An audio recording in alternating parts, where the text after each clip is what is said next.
Le Brutel va envoyer son boulet jusqu'à une distance de 700 mètres environ. Et ensuite, le boulet va heurter le sol et rebondir sur le sol. Et c'est là la partie la plus dangereuse pour l'ennemi. En rebondissant sur le sol, le boulet va traverser les rangs, emporter les jambes, les bras, la tête, bref, la vie. On peut espérer tuer 4 à 5 personnes avec ce type de petit canon et en blesser environ le même nombre. This cannon sent the cannonball 700 meters away. After this distance, cannonball hit the ground and then it bounces on the ground. By bouncing on the ground, the cannonball goes through the enemy ranks, killing and injuring anybody on its road. You can expect to kill 5-4 people and injure the same number approximately with this small cannon. Si le terrain est bien sec, bien dur, comme aujourd'hui, aucun problème, le boulet ricochera bien, rebondira bien. Et plus le boulet rebondira, plus il fera de dégâts dans les rangs adverses. Plus le terrain sera mou, boueux, trempé par la pluie, moins l'artillerie sera efficace.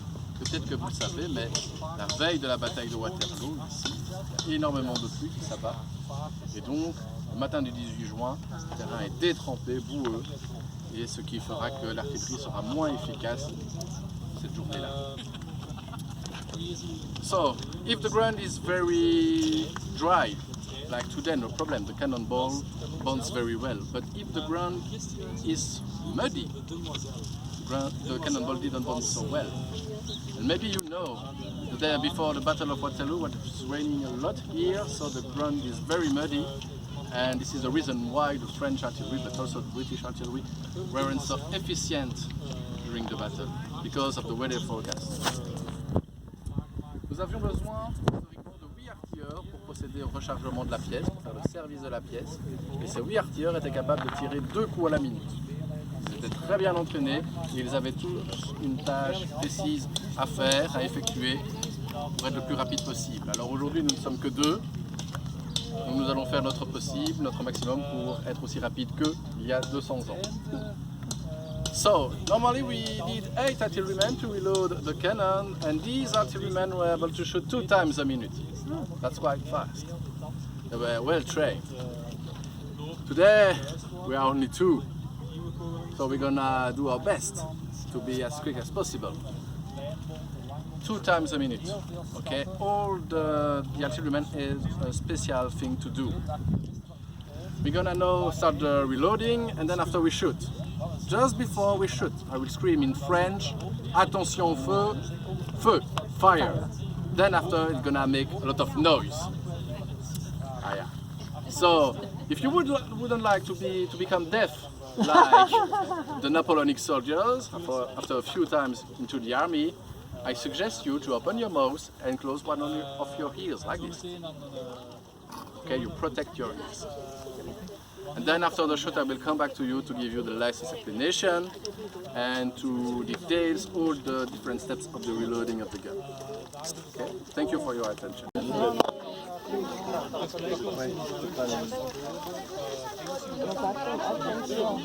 Fire.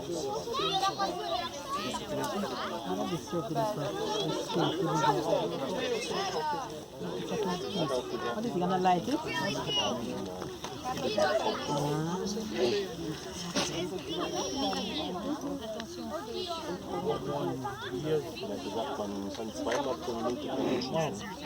Artilleurs! En batterie! Also alles so. 200 pro Minute kann man schießen und es würde 5 Menschen töten und 5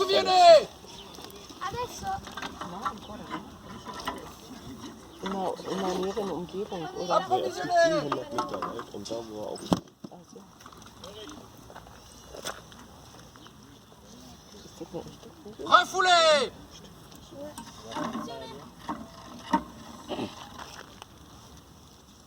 Dégorgez!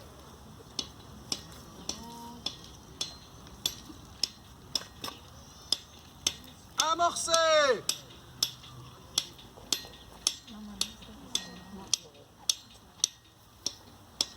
Pièce prête! Attention au feu!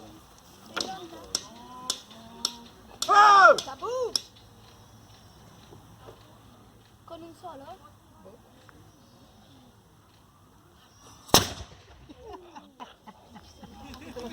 So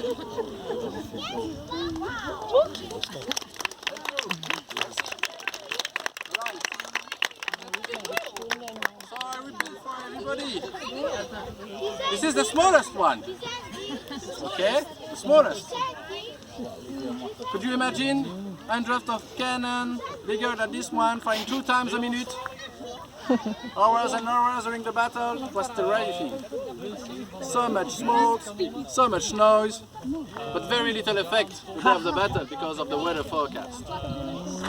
Je répète pour tout le monde, c'est le tir avec le plus petit canon que vous venez de voir.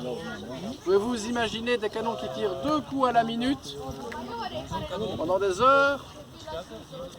C'était terrifiant, c'était assourdissant l'ambiance d'une bataille napoléonienne. Énormément de bruit, énormément de fumée, mais un impact relativement peu élevé le jour de la bataille à cause des conditions météorologiques. Énormément de fumée, peut-être que vous comprenez mieux maintenant pourquoi nous avons des uniformes aussi colorés. C'est pour être vu, et surtout pour être reconnu sur le champ de bataille après les premières salves d'artillerie et après que soit apparu le brouillard qui va envelopper le champ de bataille. Difficile de s'y reconnaître sur un champ de bataille, difficile de savoir qui est qui, et difficile de comprendre comment se déroule une bataille lorsque l'on est dans le feu de l'action. Jeunes, ouais, on les amène. On va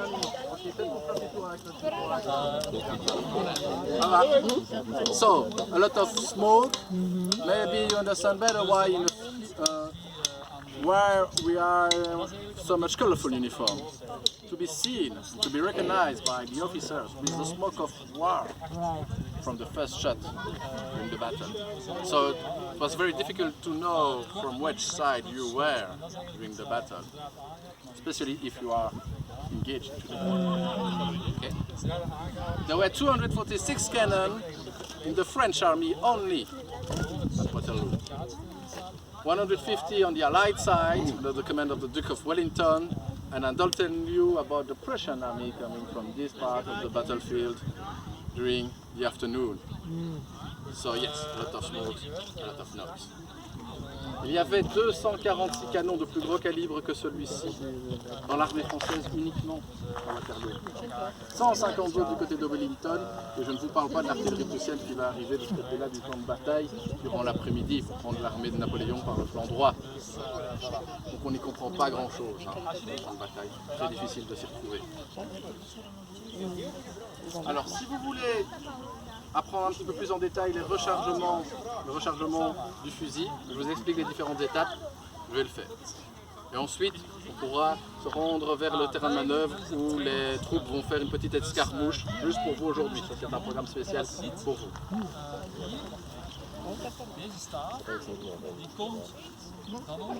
Our first thing we have to do before we load the cannon is to make sure there is no any burning pieces left inside the cannon.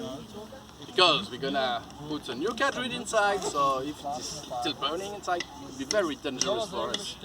So we cleaned the inside of the cannon with this. This tool is called the worm, because of the form of this. And we remove all the garbage from the previous shot with this tool. La première chose que nous allons faire avant de recharger le canon, c'est de nous assurer qu'il n'y a plus rien qui brûle à l'intérieur. Il n'y a plus de cendres incandescentes qui datent du tir précédent. On va venir remettre une cartouche avec de la poudre explosive. Ça pourrait être très dangereux si ça explose avant qu'on le souhaite.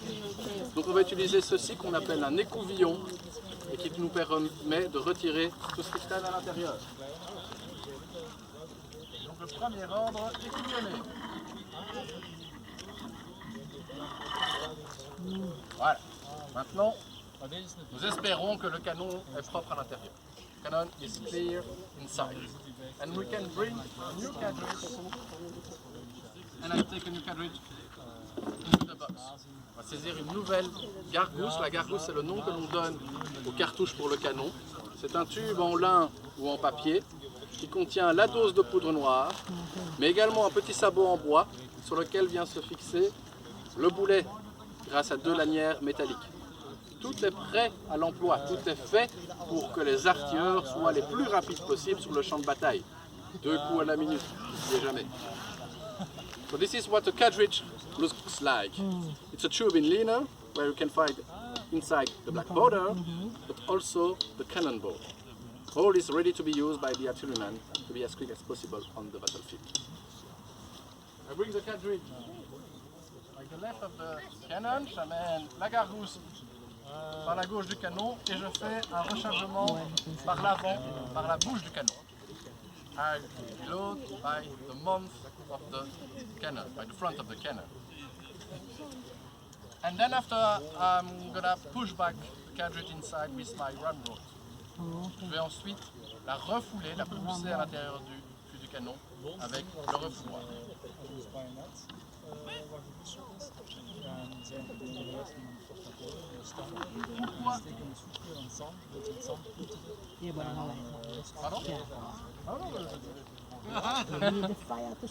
Pourquoi est-ce que je refoule la gargousse au bout du fût du canon? Parce qu'ici se trouve un petit trou qui s'appelle la lumière.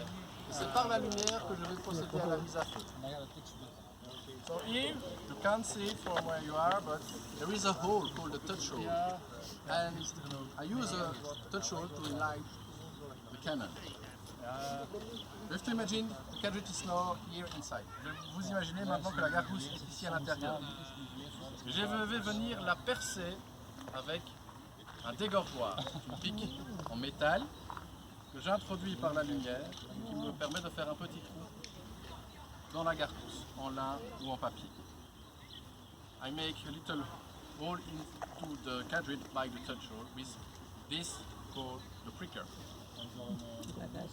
Then after I'm gonna put a fuse into the touch hole and the fuse makes the connection between the inside of the gun and the outside. So we are now ready to shoot. Je mets ensuite une étouplie, une mèche rapide qui va me permettre de faire la connexion entre l'intérieur du canon et l'extérieur. À partir de ce moment-ci, le canon est prêt à tirer. Raison pour laquelle l'artilleur va crier à son officier « Pièce prête !» On est prêt à recevoir votre ordre de feu. Dernière étape, il s'agit d'allumer la mèche. Et on va le faire grâce à ceci. Ce long bâton en bois au bout duquel il y a une mèche. Celle-ci c'est une mèche qui est lente, qui se consume lentement. Cet appareil s'appelle un bout de feu. Ça va nous servir donc à bouter le feu, à transmettre le feu de cette mèche-ci à la mèche qui se trouve dans la ville. So I'm gonna use this stick called the fire stick. At the top of the fire stick there is a slow fuse, always kept burning by the artilleryman who is in charge of it, and we communicate the fire from here to the fast fuse. Lorsque je reçois l'ordre, je transmets le feu comme ceci. Feu. Et le coup part. Avant que le coup parte, l'artilleur doit bien faire attention de ne pas laisser traîner son bras comme ceci. Parce que ce que vous n'avez pas pu voir aujourd'hui, c'est le recul. On n'a envoyé aucun boulet. Et donc le canon n'a quasiment pas bougé. Mais à l'époque, il pouvait y avoir un recul d'1 mètre, voire 1,50 m, 2 mètres pour les plus gros calibres de la 12 de pouce. Donc c'était très dangereux de rester derrière le canon. So I have to move my arm very quickly just after light the fuse, because what you didn't see today is the recoil of the cannon. When we are shooting with a real cannonball, there is a recoil of approximately 1 meter to 2 meters. Okay. And then after, it's gone. Et après le coup part, et le boulet est envoyé à 700 mètres environ, puis il rebondit. À ce moment-là, les artilleurs vont devoir remettre le canon à sa place, écouvillonner, peut-être passer également ce qu'ils peuvent mettre sur le bout, un des 2 bouts de l'entonnoir. Il y a une peau de mouton. Ils vont tremper dans le seau où il y a de l'eau pour vraiment éteindre tout ce qui pourrait brûler encore à l'intérieur. Okay. So then after the shot we put back the cannon to its first position, and then after we do it again, as I just showed. Okay, do you have any questions? Est-ce que vous avez des questions?